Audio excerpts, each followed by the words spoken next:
नमस्कार दोस्तों, आज हम बात करने वाले हैं best way to invest in gold and silver in 2016। तो यह वीडियो लास्ट तक जरूर देखिएगा। इस वीडियो में मैं पूरा डिटेल में बताने वाला हूं कि गोल्ड एंड सिल्वर में किस टाइप से इन्वेस्ट किया जाना चाहिए, क्या स्ट्रेटेजी होना चाहिए और गोल्ड और सिल्वर के प्राइस कहां तक बढ़ सकते हैं और क्यों बढ़ सकते हैं।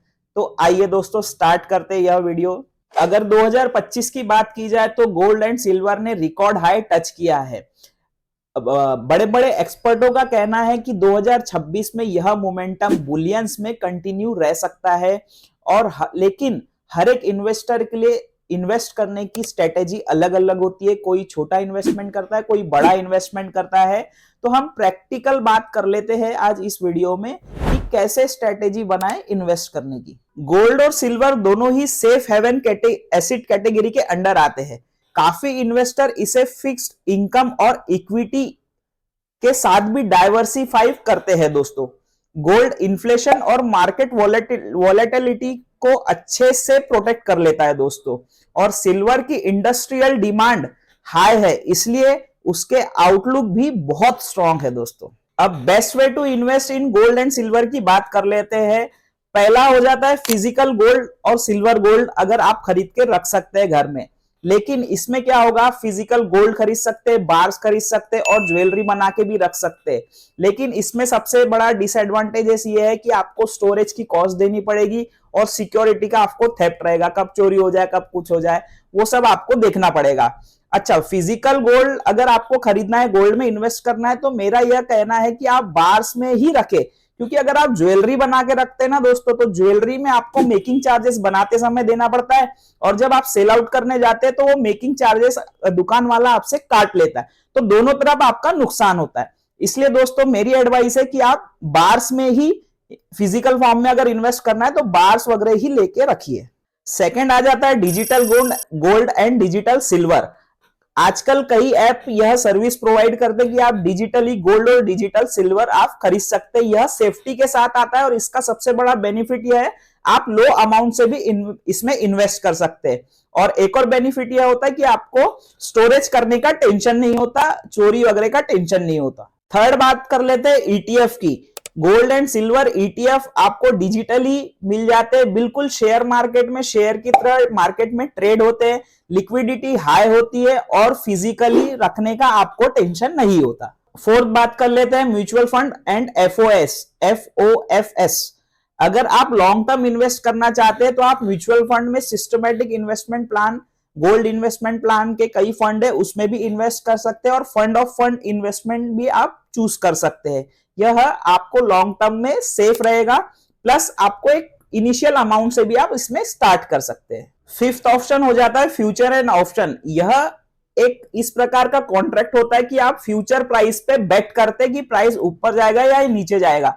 लेकिन इस पे रिस्क यह है कि यह हाईली रिस्की होता है और काफी जो स्किल्ड पर्सन है सिर्फ उसी के काम का है, क्योंकि आप अगर स्किल्ड नहीं है, आपको नॉलेज नहीं है, तो आपको लॉस भी हो सकता है दोस्तों। एक्सपर्ट लोगों का कहना है कि आपके पोर्टफोलियो का 10 to 20% गोल्ड एंड सिल्वर में इन्वेस्ट होना चाहिए, जिससे कि आपका रिस्क बैलेंस होता है और उसमें सिल्वर आप एग्रेसिवली खरीद सकते हैं और गोल्ड थोड़ा डिफेंसिव मोड में रखिए, क्योंकि सिल्वर की इंडस्ट्रियल डिमांड हाई होने से सिल्वर के प्राइस ग्रो होने के बहुत ज्यादा हाई चांसेस है दोस्तों। अब बात कर लेते हैं क्या करना चाहिए दोस्तों। एसआईपी मोड में आप एवरेज करते हुए चलना चाहिए, आपको प्लानिंग बना के। दूसरा, लॉन्ग टर्म व्यू के हिसाब से रखना चाहिए और तीसरा, आपको रीबैलेंसिंग करते हुए ईयरली कम से कम चलना चाहिए। अब बात कर लेते हैं क्या नहीं करना चाहिए।